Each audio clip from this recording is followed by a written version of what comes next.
Assalamualaikum warahmatullahi wabarakatuh. Selamat siang, salam sejahtera, Om Swastiastu, salam, Namo Buddhaya, salam kebajikan. Yang pertama sekali lagi terima kasih teman-teman media bisa bergabung, di mana hari ini dari laman atau medianya Kepresidenan telah menyampaikan bahwa ada pertemuan kami dengan Pak Menpora, yaitu menghadap Pak Presiden. Kemarin sore kami diberitahu oleh protokol dan ajudan bahwa hari ini kami di Dapil Menpora diberitakan menghadap Pak Presiden. Tadi kami diterima tepat pukul 10.30. Kebetulan beliau didamping oleh Pak Prano Anung, Mensekap, di mana beberapa poin yang beliau sampaikan dicatat oleh Pak Prano Anung. Beliau menanyakan masalah training camp atau tempat latihan dan training ground. Beliau tanya, Pak Iwan, kira-kira bagaimana pandangan training camp atau training ground? Apa sudah ada tempatnya? Dan Pak kami sedang nyari.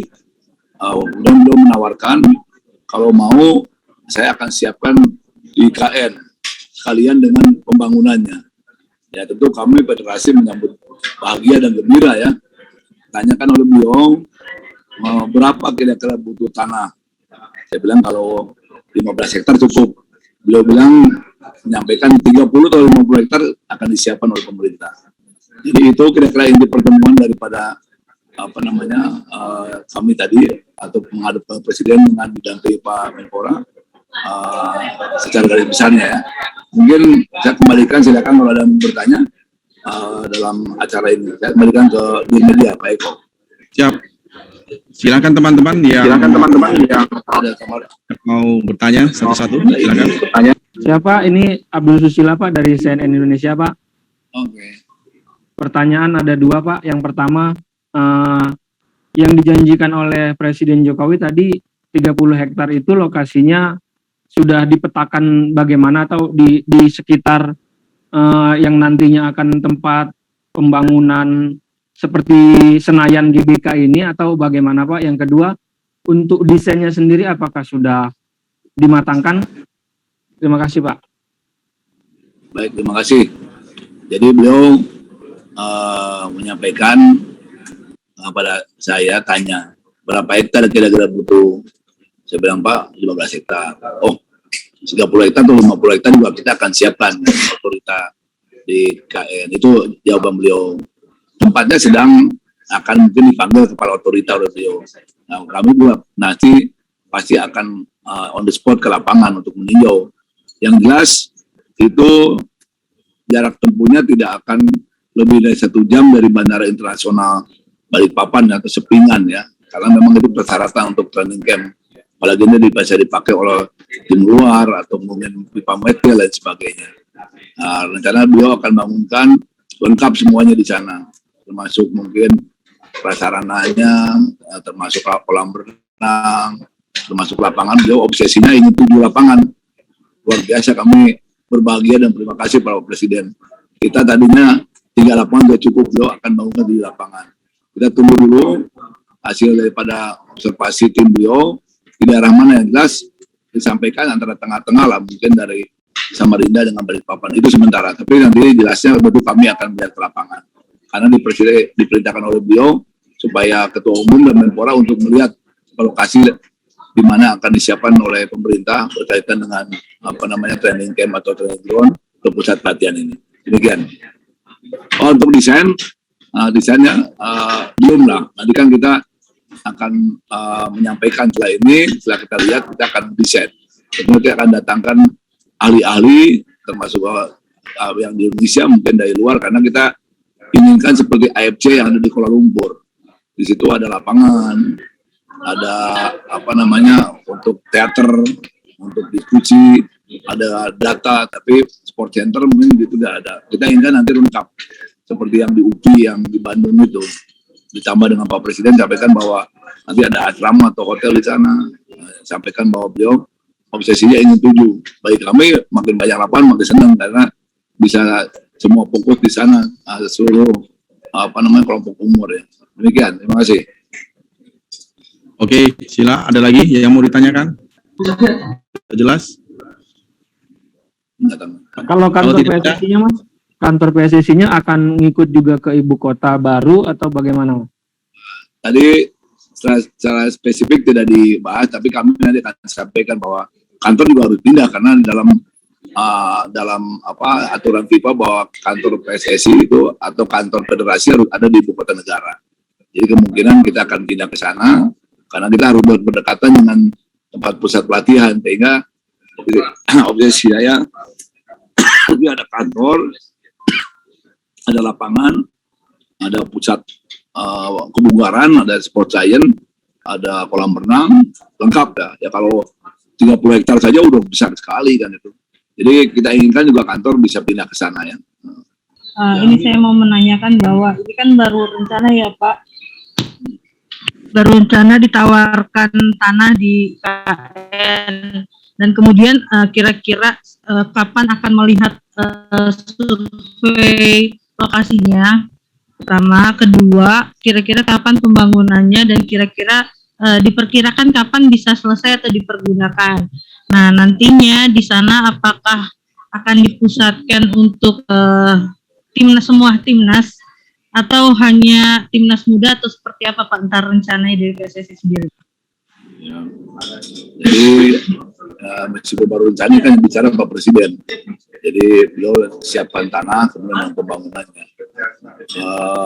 Waktunya kita akan lihat berkaitan waktu. Beliau mengatakan bahwa kalau bisa setahun setengahnya sudah jadi gitu. Training camp itu atau training ground atau pusat pelatihan. Kapan waktunya kita akan lihat. Kalau saya berangkat ke lokasi melihat, mungkin kita tunggu, mungkin dalam bulan ini kita harus ke sana karena kita harus segera untuk merespon apa yang disampaikan oleh Pak Presiden kepada kami dan ke Pak Menpora. Jadi kita tunggu masuk waktunya kita kapan dibangun dan selesai. Yang jelas antara setahun setengah sudah selesai itu training center atau training ground itu. Kelompok umur mana yang akan disampaikan? Karena saya menginginkan semua karena ada 7 lapangan kalau jadi dibangun itu kan cukup ya. Jadi semua bisa latihan di sana, terfokuskan kan. Dari bandara juga pakai tol, cuman paling lama kan 30-40 menit itu paling lama. Jadi sesuai aturan dari regulasi internasional juga tidak ada masalah kalau hanya 40 menit kan minimal maksimal itu 1 jam. Jadi saya minta semua kelompok umur bisa latihan di sana, saya pusatkan, jadi bisa kita melihat semuanya. Demikian, terima kasih. Pak, dengan adanya training center nanti di IKN, apakah ini kan hanya latihan aja Pak, apakah nanti pertandingan timnas juga akan bermain di IKN?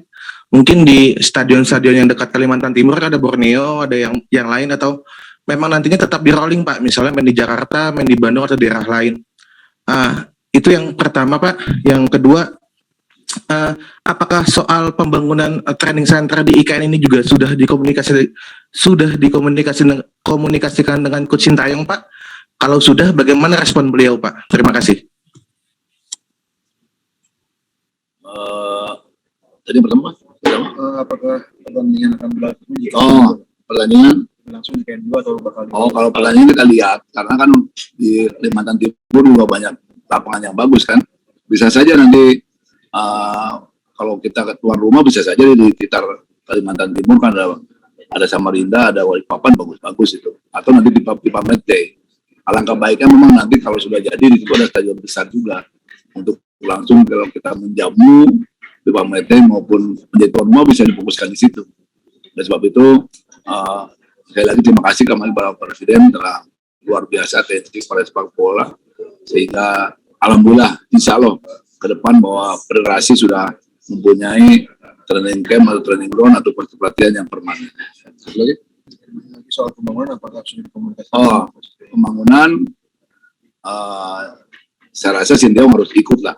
Kalau sudah Presiden bicara dan saya federasi setuju, nggak ada lagi tawar-menawar. Harus kan, dia kan pelatih. Kita siapkan aja, sudah dapat tanah 50 hektar, 30 luar biasa, dibangunkan luar biasa.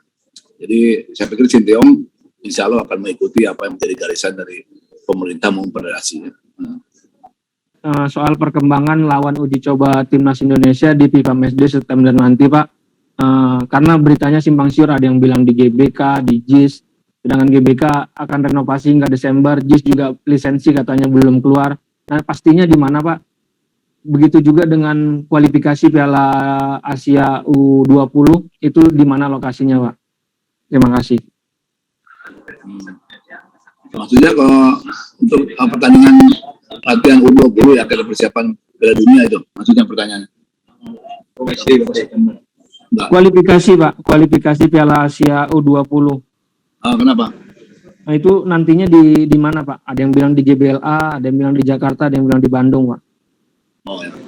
Saya jawab dulu ya. Nanti untuk FIFA Matchday 3 negara yang sudah menjadi lawan tanding atau dengan kita ya, yaitu Karakau yang rankingnya cukup bagus ya, Jalong itu sudah cukup firm. Kemudian berikutnya Hong Kong dan India. Jadi tiga negara itu saja yang nantinya akan merucut pada 1-2 negara.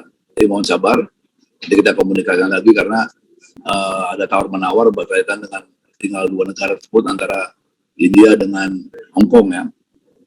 Kemudian tempat pertandingan tentunya kualifikasi Piala Asia U20 itu di Bung Tomo, Surabaya. Ya, dipastikan tadi sudah hasil rapat bersama. Demikian, terima kasih.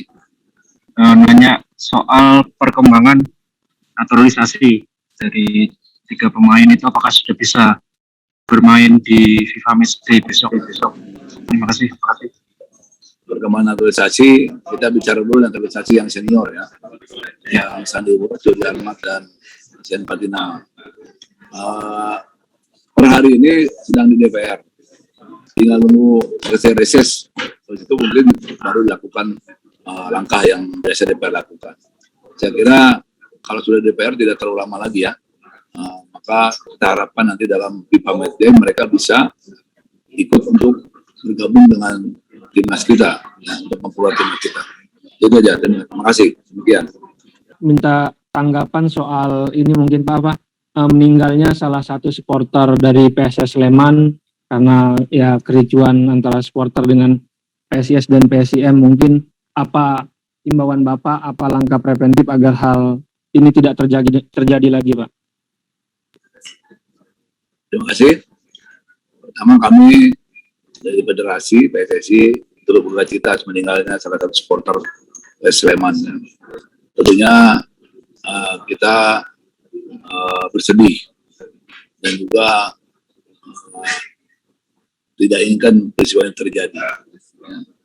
Jadi yang berikutnya tentunya nanti sesuai dengan apa yang diinginkan oleh dari Sleman bahwa pihak keamanan harus melakukan penyelidikan terhadap kematian ini, siapa menganiaya dan sebagainya. Mungkin itu hal yang wajar ya. Yang kedua memang para supporter, khususnya yang saya hormati, saya banggakan, benar-benar yang terakhir ya, terjadi supporter ada bentrokan. Jadi ingat, kita memang mendukung tim kesayangan kita. Kita adalah betul-betul mencintai tim kita, tapi sekali lagi tidak boleh terjadi juga untuk bentrokan yang akibatnya bisa menewaskan.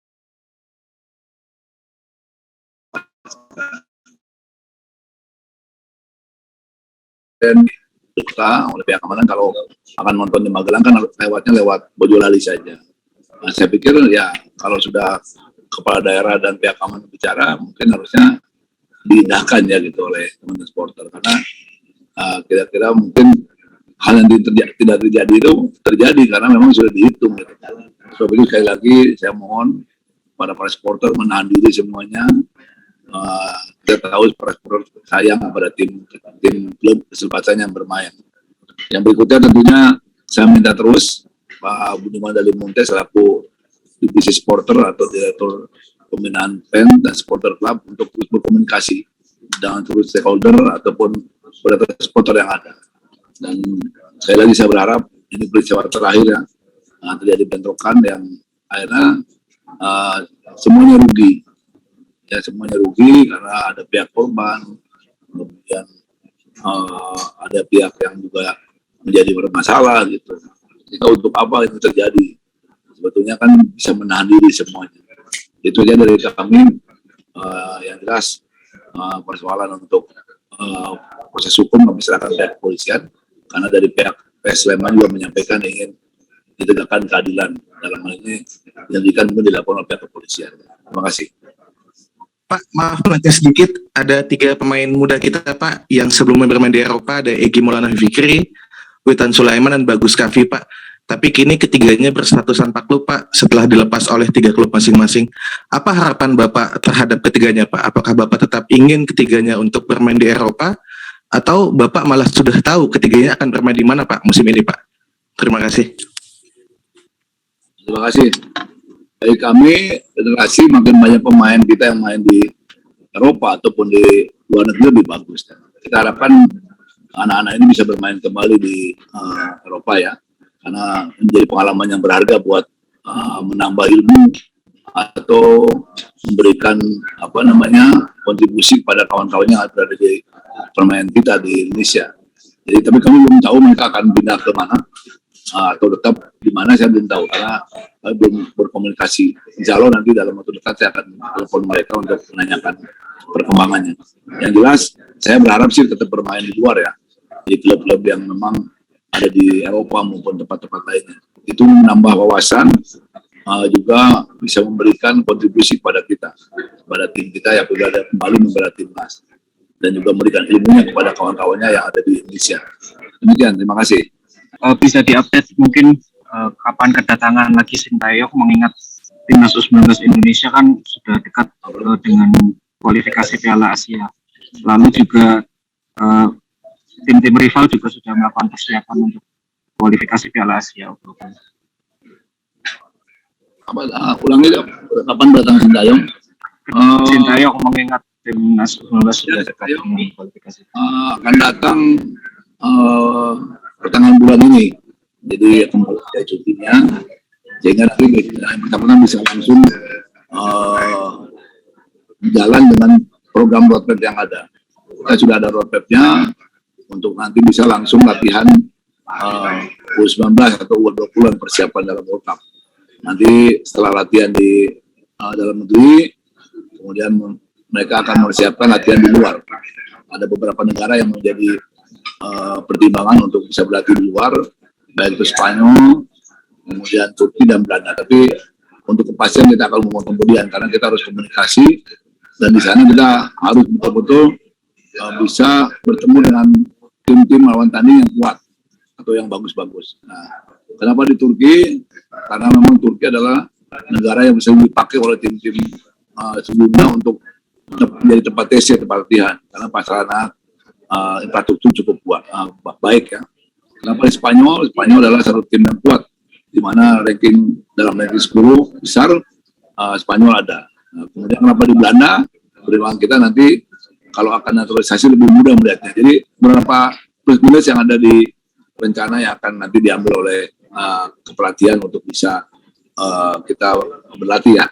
Jadi Sintayong sudah dipastikan tanggal 16 nanti kembali pertengahan untuk segera langsung melaksanakan roadmap yang telah dibuat. Terima kasih.